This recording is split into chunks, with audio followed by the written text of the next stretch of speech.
Hi and welcome to T10 Info TV SK channel. My name is Syed and here I am with the latest and updated news for Friday 9th June 2023.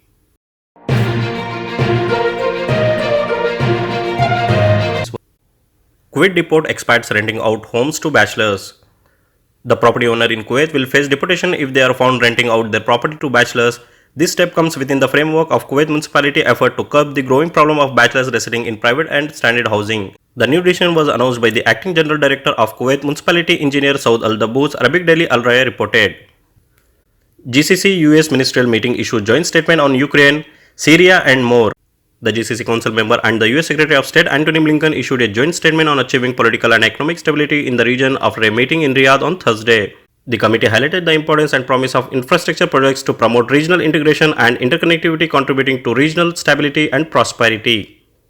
Saudi Arabia makes final preparation for 10th Arab-China Business Conference. Saudi Foreign Affairs Minister Prince Faisal bin Farhan will open the 10th Arab-China Business Conference in Riyadh on Sunday, June 11. The theme for the two-day event held under the patronage of Crown Prince Mohammed bin Salman is Collaborating for Prosperity, and its aim is to support and promote strategic collaboration in the fields of economic, commerce and investment that benefit Arab nations and China. The event is being organized by the Saudi Ministry of Investment Partnership with the Arab League Secretary General, the China Council for the Promotion of International Trade and the Union of Arab Chambers. It will look at investment opportunities in a variety of industries, organizers said. Key areas for potential cooperation include technology, renewable energy, agriculture, real estate, minerals, supply chain and innovation. Indian man arrested after body parts found in Mumbai home. Police in India's Mumbai city have opened an investigation into the murder of woman allegedly by her live-in partner of 3 years. They say 32-year-old Saraswati Vaidya body was found in her apartment in Mira Road district on Wednesday. Police have arrested her partner Manoj Sene, 56, on charge of murder. They allege he brutally killed Vaidya and dismembered the body. Sene is in custody and has not yet made any public statement. Police say they reached Sene apartment on Wednesday evening after some residents of the building complained of a foul smell coming from the house. Inside the apartment, they found Vaidya's decomposed body, which had been cut into the multiple pieces. We are investigating the motive behind the murder and how he executed it. We believe that he cut the woman's body into pieces to make it easy for him to dispose of them, Deputy Commissioner of Police Jayant Bajbal told Hindustan Times newspaper. Police suspect the murder was committed 2-3 days ago and have taken sample for a forensic analysis. The situation is deeply troubling and we are committed to finding justice for Vaidya, Mr. Bajbal told reporters. Australia to introduce national ban on Nazi symbols.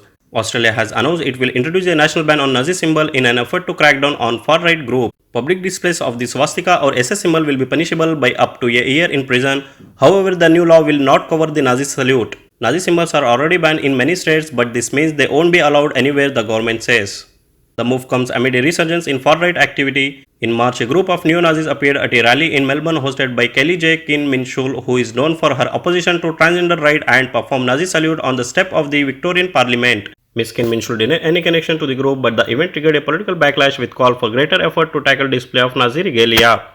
There is no place in Australia for symbols that glorify the horror of the Holocaust, Attorney General Mark Dreyfus said, announcing the new legislation.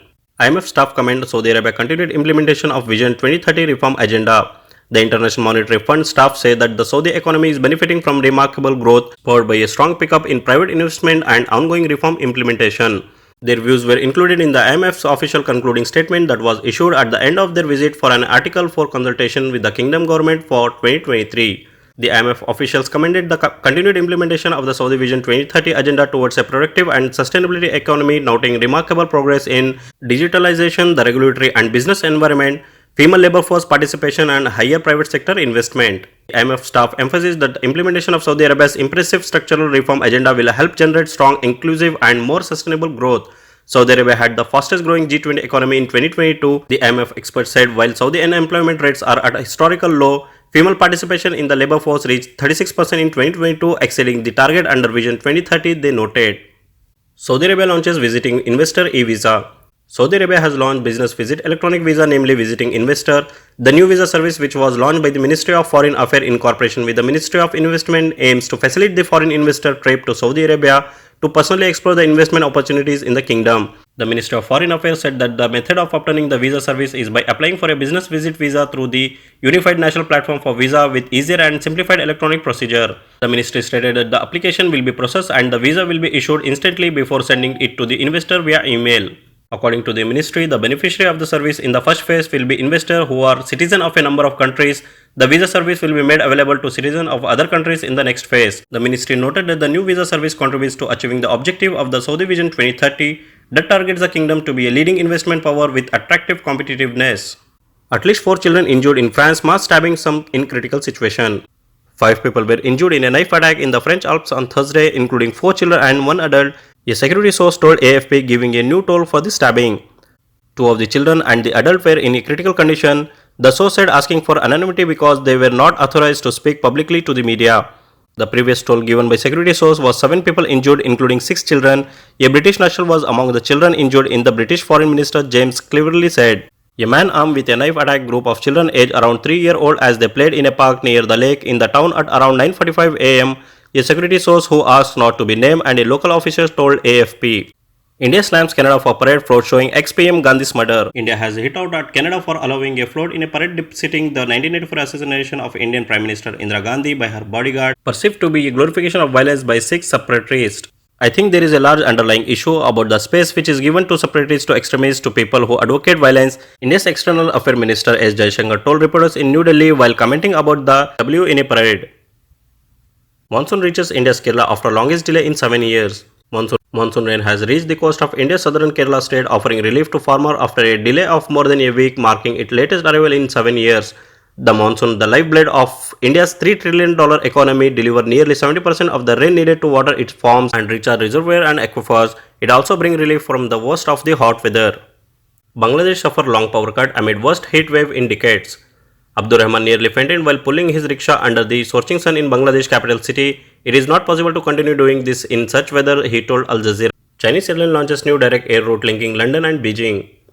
China's Southern Airlines on Wednesday inaugurated a new direct flight service linking London and Beijing. The newly opened route operates one flight daily depart from Heathrow Airport at 10:30 p.m. local time and landing at the Beijing Daxing International Airport after approximately 10 hours of flying. Upon arrival at the Daxing Airport, passengers can connect with flights to various cities in China. We have never landed at the Daxing Airport because it was built only a few years ago and we are looking forward to the experience there, said a passenger surnamed New while waiting for check-in.